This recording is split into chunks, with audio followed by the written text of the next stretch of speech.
Hello from Florida. I am hopping in for a quick little chat. I was actually out here recording some stuff for my podcast. I felt super inspired. And I was like, you know what? I've already got my mic. I've already got my laptop out here. My sisters are still asleep. Let me just hop in and chit chat about a quick advice I just gave someone. So I had a DM come through and she was a photographer. She said, Angie, I'm in a booking rut right now. I'm in a booking rut. I was doing well with branding clients, and all of a sudden they just stopped. Do you have a tip for getting like that next client, getting out of the rut? And so I was like, oh man, I gave her some good advice, and I really wanted to come back and share it with the community here. So my big tip when someone says they're in any sort of rut is just to know that your next client is probably already in your inbox, your whether that's your email inbox, your DM inbox, your next client is probably already there. The next person to pay you for branding photos is probably already there. It could be a new client, it could be a repeat client. They're already there. And so my biggest tip that I gave to her is to cultivate that relationship. So, for example, if you're already putting yourself out there, whether it's social media, email marketing, whatever, like I said, that person's already probably already there.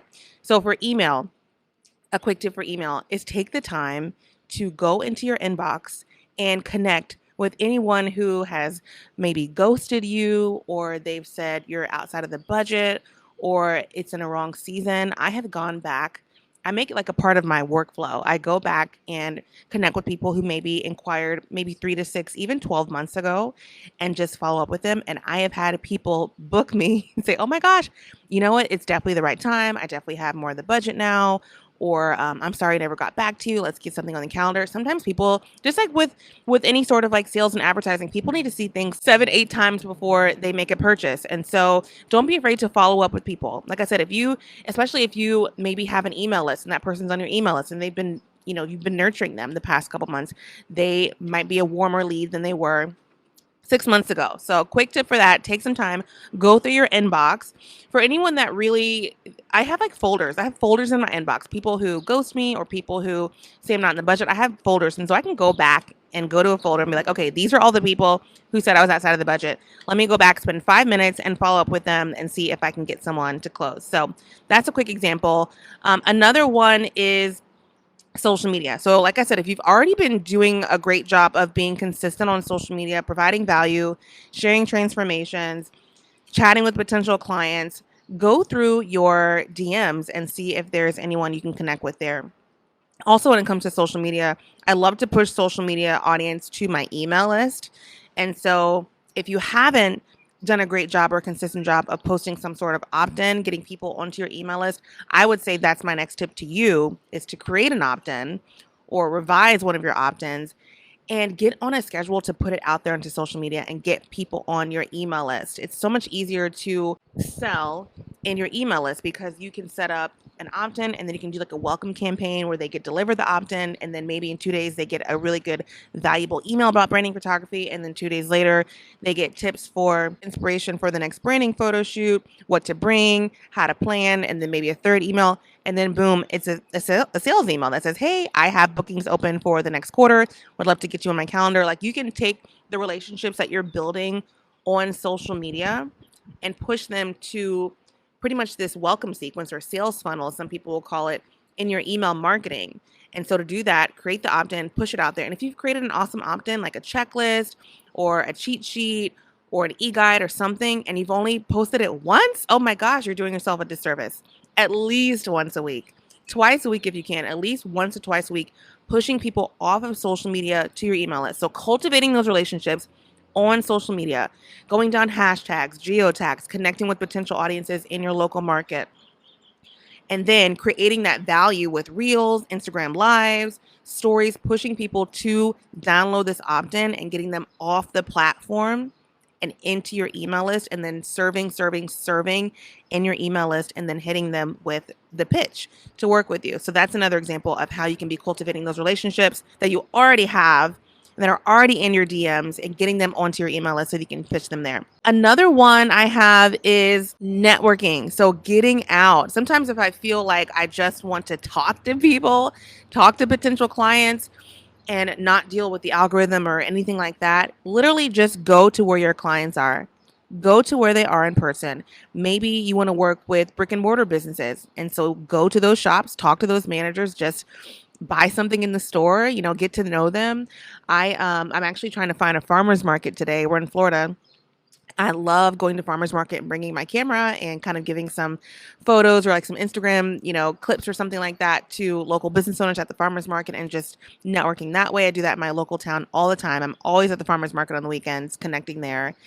Co-working spaces, go to get like a day pass. If you don't have a membership, get a day pass to a co-working space and connect with local entrepreneurs there. Just shake hands, get to know people, get to know their businesses, follow up with them, whether it be maybe you exchange Instagram accounts or LinkedIn profiles, or you get their email account or email address and you go connect with them there. Connecting. People might think marketing is this really big, scary thing. It's one of my favorite things because it really just gives me an opportunity to connect with people I want to work with. Like I don't see the hairy scary in marketing. People say, "Oh, I'm so scared of marketing. I don't know how to do it." Just connect with people. Just connect with people. I was a wedding photographer for 7 years before I even pivoted to branding photography. And let me tell you, I love weddings. I love marketing weddings, but let me tell you how much easier it is to connect with local business owners than it was to connect with a potential bride, a potential mom of a senior, a potential couple for engagement photos or family photos. Because we are entrepreneurs, it is so much easier to market and connect and grow your business with other entrepreneurs than it is with portrait clients. Because entrepreneurs, we are providing these photos that provide an ROI, return on investment, and it's so easy to show them how much money they could be making back from using branding photos on their website, social media, etc. My tip today for you to book that very next client is to go out and cultivate some sort of relationship that you already have. Cultivate a warm lead that you already have, whether it's someone you've connected with in a Facebook group, whether it's someone you've DM'd on social media, someone you've met in person, someone that's already on your email list that's pretty warm, somebody that has ghosted you or said they'd come back to you in the past when they inquired. Go out and cultivate that relationship. It's so much easier to convert a warm lead than a cold lead, and you guys already have so many warm leads probably in your network already. And if all of this seems overwhelming and if you don't have any relationships yet, it's day one. It's day one for you. Start building those relationships, start putting out amazing content, consistent content, and showing off the amazing person that you are. Okay, I hope that was helpful. I am hosting a free class. I would love to have you there. I'm actually hosting 3 free live classes. Lives are the best because I get to answer any and all questions. I have some free bonuses for you when you show up live, but I'm going to be sharing the 3 secrets to building a booming and thriving personal branding photography business. So if you are pivoting to branding photography, or if you are already an existing branding photographer and you're like, I need more clients, more revenue, I need more growth in my business, this is a class for you. I love sharing in this way and sharing live. And so you can just go to the link. I'll post it here. You can go to the link, angiemcpherson.com/masterclass. I would love to have you there. I have 3 live classes, so you can figure out whichever one works best for your schedule and join me live. It's always such a fun time. And if you do show up live, I always give a bonus to people who are there live because I appreciate your time. And the bonus is my 10 habits of a highly successful branding photographer. So would love to see you there, angiemcpherson.com/masterclass. And I hope you have a beautiful rest of your day. Bye.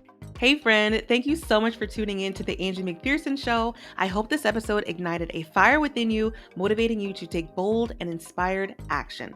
Speaking of taking action, if you're a photographer and your goal is to book more branding clients or finally pivot into the branding photography niche, I invite you to join my free live masterclass where I'm teaching my top 3 secrets to building a booming personal branding photography business. Just visit angiemcpherson.com/masterclass to save your seat. Building a solid branding photography business is a game changer that will create more income and more impact in your business. And I'm super excited to teach you how to become the go-to branding photographer in your market. So once again, just visit angiemcpherson.com/masterclass to save your seat, and I will see you live in class. For any resources and links mentioned in today's episode, make sure to check out the show notes. Keep moving forward, friend, as each step takes you closer to your goals. I'll catch you next week for another episode.